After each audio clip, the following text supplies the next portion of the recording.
This is Dr. Rob Harder with the Nonprofit Leadership Podcast, Making Your World Better. What does it take to be an effective nonprofit leader today? What are the biggest challenges? What are the biggest obstacles? How should nonprofits fundraise in an economy that is constantly changing? All of these reasons combined led me to start this show.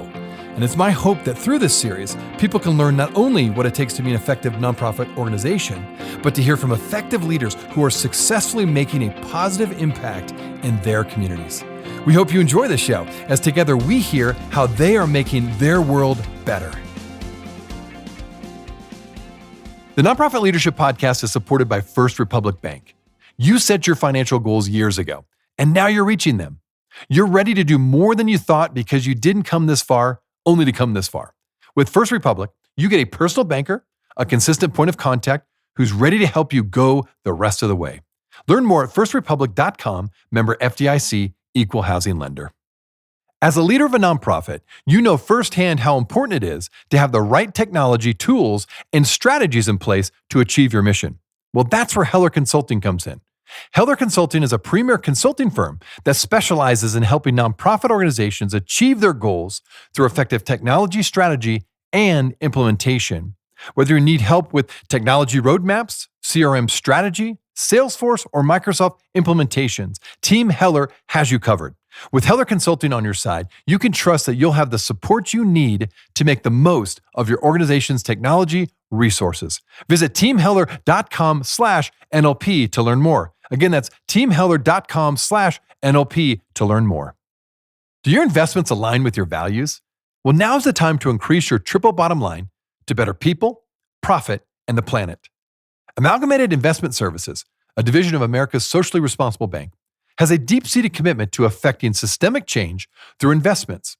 By specializing in triple bottom line impact, they can help navigate the common hurdles experienced by nonprofit organizations and foundations, from creating a sustainable policy statement to avoiding the all too prevalent greenwashing. If you would like to join them in creating a more just and sustainable world, please visit amalgamatedbank.com/nonprofit investing. Again, that's amalgamatedbank.com/nonprofit investing. Securities offered through Infinix Investments Incorporated, member FINRA and SIPC. Amalgamated Investment Services is a trade name of Amalgamated Bank. Infinix and Amalgamated Bank are not affiliated.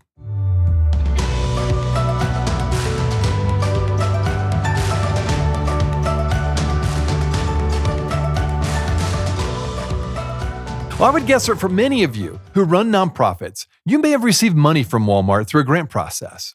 Or perhaps your local Walmart sends volunteers to your organization throughout the year to help give back and join your nonprofit in the good work you are doing.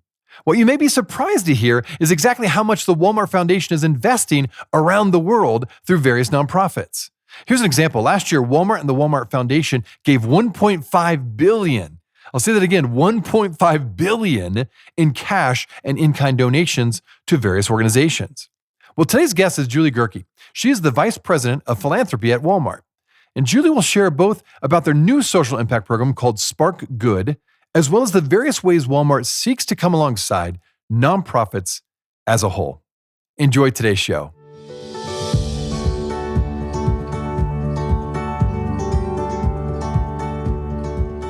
Well, Julie, it is so good to have you on the show today. Now, Walmart has some exciting news. They have launched a new way of giving aimed at sparking collective action and big impact in support of communities nationwide.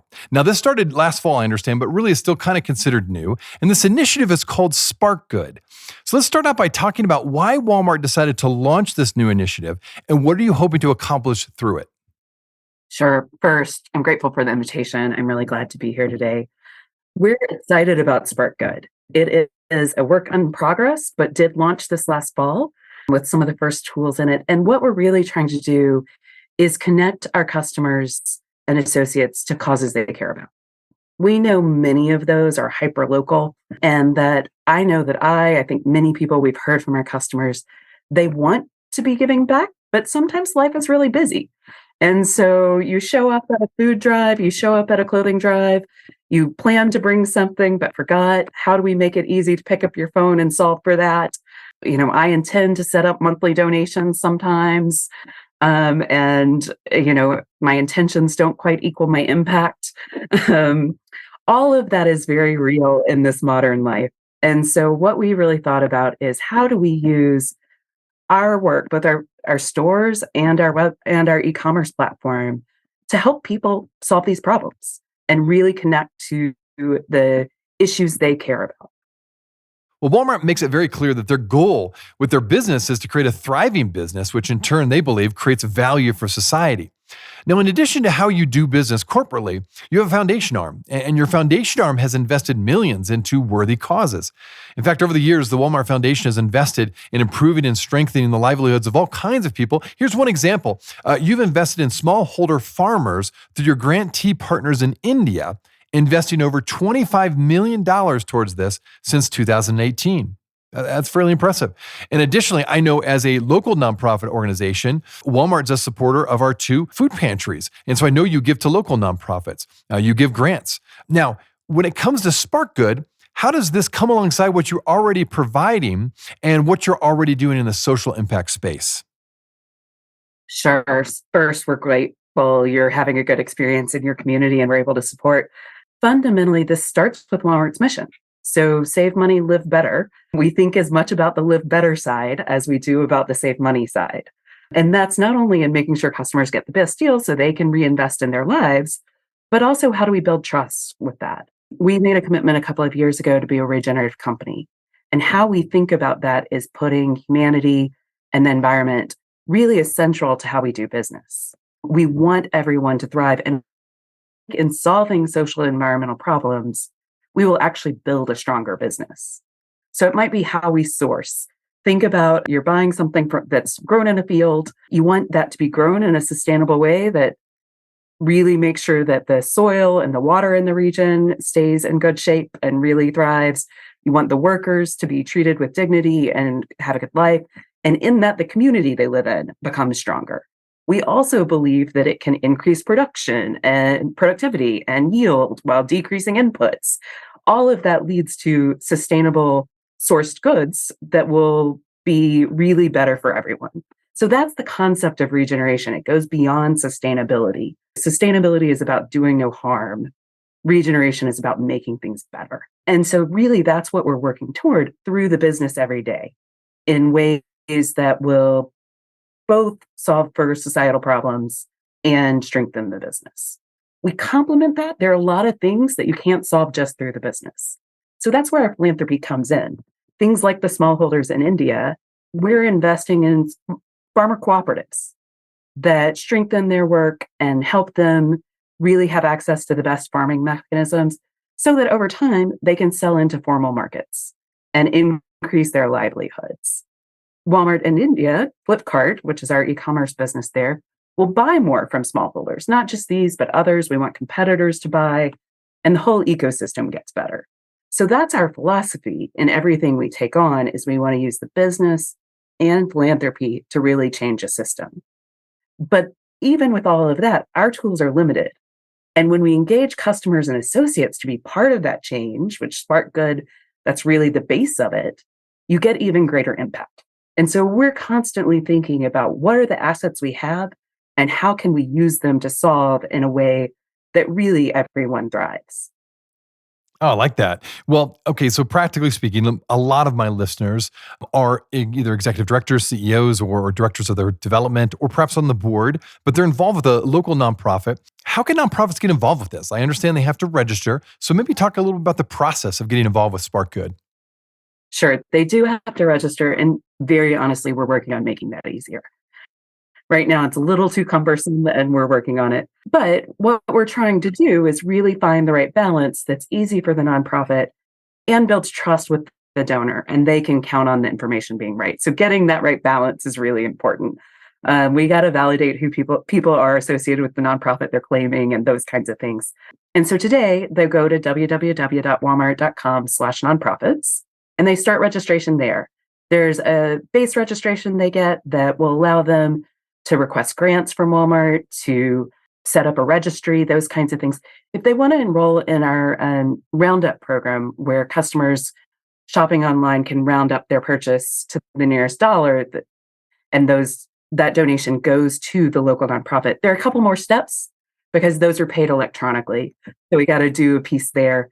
But we know it's too cumbersome today, and we're working with a number of nonprofits to make it simpler. No, that's good to know. And maybe we can go into each one of those. So you mentioned already the roundup option. So it sounds like there's three aspects to this. Once they sign up and register for it, you get the Spark Good Roundup, Spark Good Registry, and the Space Request Tool. Maybe talk about each one and what the different steps are, just so it's like, say, maybe this will help it become more easy for those who are listening to this podcast. Sure. So once you're registered, you've got your account claimed. We really designed this recognizing and hearing from nonprofits. Different nonprofits have different needs. And so we listen to different use cases and design different tools. And this is just the starting place. We expect to add to them in the months to come. But Spark Good Roundup, which is actually our newest tool, allows customers to check on as they check out on Walmart.com to round up to their nearest purchase. They select the nonprofit, it shows up at checkout, they check a box, and they can see how that's going over time. We know that Roundup is one of the most frequent requests we get. Many, many nonprofits reach out saying, how can I get you to round up to the nearest dollar for us? We'll continue to do some of the campaigns we're known for hunger relief and Feeding America, for Children's Miracle Network, in which we go all in, the whole company's raising for a single organization. But in addition to those, we want to have an everyday model where people can give to where they want to. So that's Roundup. And then you've got the registry, which is really about how do nonprofits share with their donors the specific needs they have, the tangible items. We're seeing this as a trend in donors in general. They want to buy items. They want to be really tangible in their giving a number of people. This is just like a baby or a wedding registry, same functionality, allows the nonprofit to say, here are the items I need, here are the quantities I need. Walmart will fulfill them when somebody purchases them for the nonprofit. We'll send them to the nonprofit directly. And the nonprofit even has the ability to provide charitable tax receipts through the website. And so really you can see that nonprofits were essential in the design. Hearing these things about how it all needs to work to truly make it administratively simple and take burden off of the day-to-day lives of nonprofits was essential. And we have this council of both large and nonprofits that are at the table saying, hey, if you could do this, it'd be game-changing. And so that's the way we think about these things and make sure we're designing them for the right end user. You also mentioned the space tool. This is, many people have, it might be what you think about with the Red Kettle Salvation Army fundraising in front of Walmart's at Christmas, or Girl Scouts selling cookies in front of the store during cookie season. This is, how do you reserve space in front of the store? How do you say, like, I'd like to recruit volunteers and it'd be really helpful if we have that space. This is a digital scheduling tool. We've allowed space in front of the stores to be used by nonprofits for a long time, but this allows it all to be digital. You can see the calendar, you can request the space, you can communicate with the local leadership to organize what you need and make that happen. So those tools complement kind of the fourth thing I'd highlight, which is Spark Good Grants. This is something we've done for a long time. We make grants through our stores and clubs to support local nonprofits. It's over $40 million a year, and that's now part of the Spark Good program. And so when you register, you have access to all of this. I will say Spark Good grants are a highly competitive program. We get over 100,000 applications a year. So wow, that's a lot. It's a huge number. And part of why we're excited about Spark Good is because it allows us to offer tools to support even organizations that may not be funded. We'll be right back. The Nonprofit Leadership Podcast is supported by First Republic Bank. You set your financial goals years ago, and now you're reaching them. You're ready to do more than you thought because you didn't come this far, only to come this far. With First Republic, you get a personal banker, a consistent point of contact who's ready to help you go the rest of the way. Learn more at firstrepublic.com, member FDIC, equal housing lender. As a leader of a nonprofit, you know firsthand how important it is to have the right technology, tools, and strategies in place to achieve your mission. Well, that's where Heller Consulting comes in. Heller Consulting is a premier consulting firm that specializes in helping nonprofit organizations achieve their goals through effective technology strategy and implementation.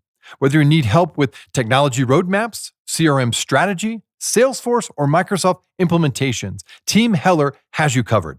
With Heller Consulting on your side, you can trust that you'll have the support you need to make the most of your organization's technology resources. Visit teamheller.com/NLP to learn more. Again, that's teamheller.com/NLP to learn more. Do your investments align with your values? Well, now's the time to increase your triple bottom line to better people, profit, and the planet. Amalgamated Investment Services, a division of America's socially responsible bank, has a deep-seated commitment to effecting systemic change through investments. By specializing in triple bottom line impact, they can help navigate the common hurdles experienced by nonprofit organizations and foundations, from creating a sustainable policy statement to avoiding the all-too prevalent greenwashing. If you would like to join them in creating a more just and sustainable world, please visit amalgamatedbank.com/nonprofit investing. Again, that's amalgamatedbank.com/nonprofit investing. Securities offered through Infinix Investments Incorporated, member FINRA and SIPC. Amalgamated Investment Services is a trade name of Amalgamated Bank. Infinix and Amalgamated Bank are not affiliated. Well, thanks so much for listening to the podcast. If this is your first time listening to us, I wanted to make sure you're aware of a whole group of other episodes with fascinating guests that I previously interviewed. Just go to our website, nonprofitleadershippodcast.org. There you will find numerous interviews of nonprofit leaders from all over the country, including some from other countries, all trying to make their world better. And when you go to our website, you can also subscribe to my monthly leadership update in order to get more content, ask me questions, and join the Nonprofit Leadership Podcast community. Just look for the subscribe button, which is on the top right-hand side. It's a real easy process. Well, thanks again for listening. Now back to the show.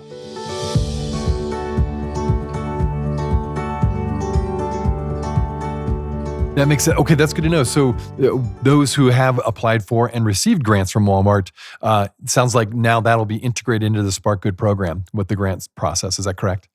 It is. Alongside all of this, we're looking for ways to kind of surprise and delight donors and nonprofits along the way.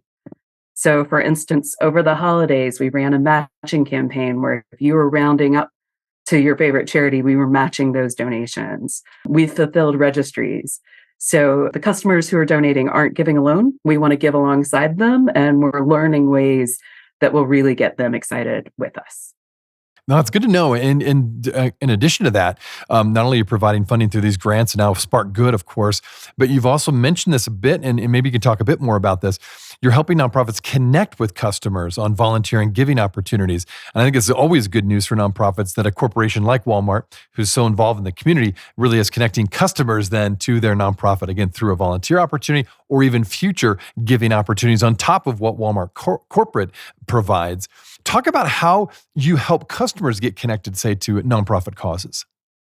Sure. So when they go to the Spark Good site, they're able to search either by the name of the organization, if they already know they have one they like and are looking for. If they haven't registered, they can invite them to join the Spark Good platform. But also, if they aren't coming looking for a specific one, they can search by zip code and find people who are close to them to really give back where they, and frankly, sometimes you've moved away from home and you can really connect to the community you care about. No, I like that. Good to know. Okay, as you think about all that Walmart has invested over the years, when it comes to investing in the nonprofit sector, what have been some of the most rewarding aspects of this, first of all? But also I was curious, what has been some of the biggest surprises of investing in the nonprofit sector? Sure. I'll start with rewarding. I mean, there's a lot of things that are rewarding about working in philanthropy. For us, it's really the true north is impact. And really seeing that both big and small. Sometimes it's an individual. So, for instance, in the early days of Spark Good, we got an email from one of our early donors who actually had received a bike as a child through kind of a donation campaign and had used a registry to fulfill a bike. And it was a really touching experience for her because she was able to really have that experience of fulfilling what she knew was so impactful to children from her own personal experience. So there are moments like that of individual place, or if that's super local Arkansas, local U.S. community, to meeting with a female smallholder farmer in India who, through the grants, was starting to grow mushrooms for the local market and restaurants that needed them. And she proudly showed me her mushroom house and what she was growing, and just talked about how her life was transformed because she was able to offer this specialty good at a higher price. But we're also trying to change systems. For instance, one of the things we work on is economic mobility for frontline employees across employers, not just at Walmart. And one of the things we've been working on there is about how to take away degree requirements that really aren't necessary for jobs, so that if you've gained skills on the job and are moving up, you aren't kind of unnecessarily kept from the next job because suddenly a 4-year degree is required when it doesn't actually have correlation with the job success. We're seeing those decrease across many employers, and that's something for a long time. So it's exciting to see a movement and a system start to change too. So it's really both and that's rewarding. On the surprise side, and I don't know that that's necessarily a surprise, but I'm continually on a journey to learn how to be a thoughtful funder. And I think we spend a lot of time thinking about how we thoughtfully walk alongside communities and nonprofits to learn what works. How do we listen? How do we build trust? And we know these dynamics are difficult. They're probably more difficult at a large funder, at a large company, but I know we can't have impact if we aren't listening and really figuring out, creating a space where people can tell us we're wrong. We're thinking about, we do that some relationships better than others. Look, our large grantees, we often talk to at length about this work. In Spark Good, we're thinking about how we listen to thousands. That starts with things like our nonprofit council, but we know we'll only be successful together, and that's really difficult. Intention is really important, but we've got to spend time every day making sure we're listening and learning together. That's a good segue into, as I think about the future of philanthropy, I've had multiple people like you that represent a large corporation. We've had Amazon, Google, Walmart here.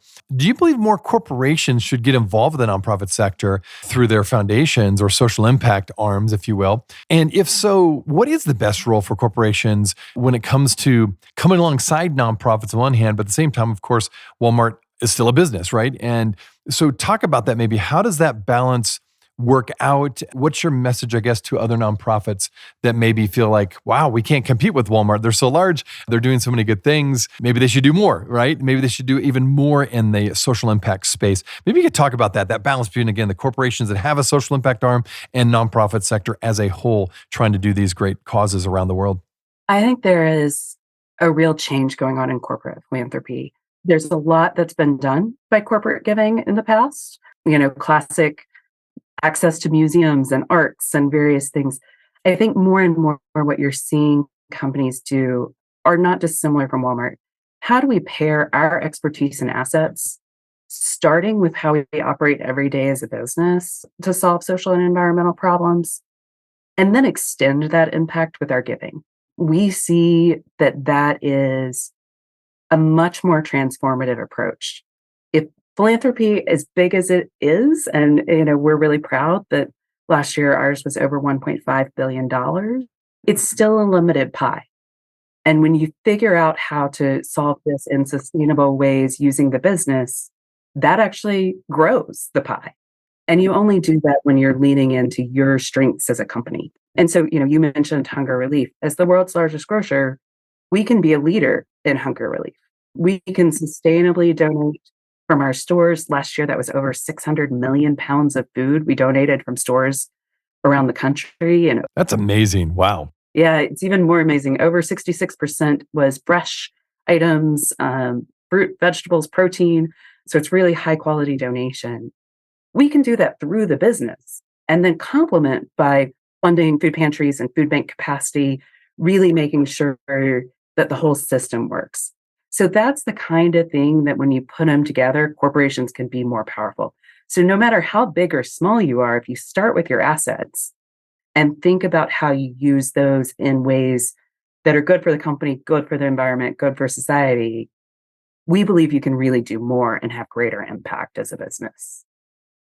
Yeah, no, well said. And again, I'll speak on behalf of a organization that has 2 nonprofits, and we've received food from Walmart for years now. And you're right, it's amazing how much Walmart can do just for the in-kind donations, in addition to the grants and the financial donations you're mentioning.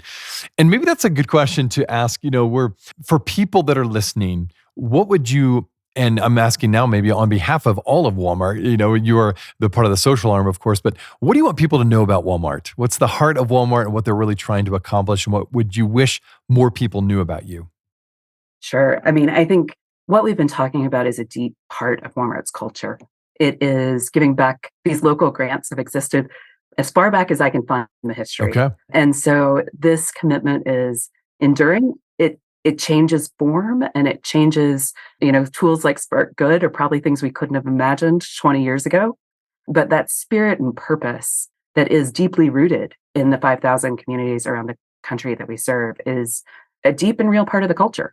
So I think the other piece is, Spark Good's just getting started. I think we have a number of ideas about how it can grow, about additional tools we can add. So we're excited to build this community, to learn alongside the nonprofits and really prioritize their needs, and also hear from donors how they want to support their community that we may be able to help.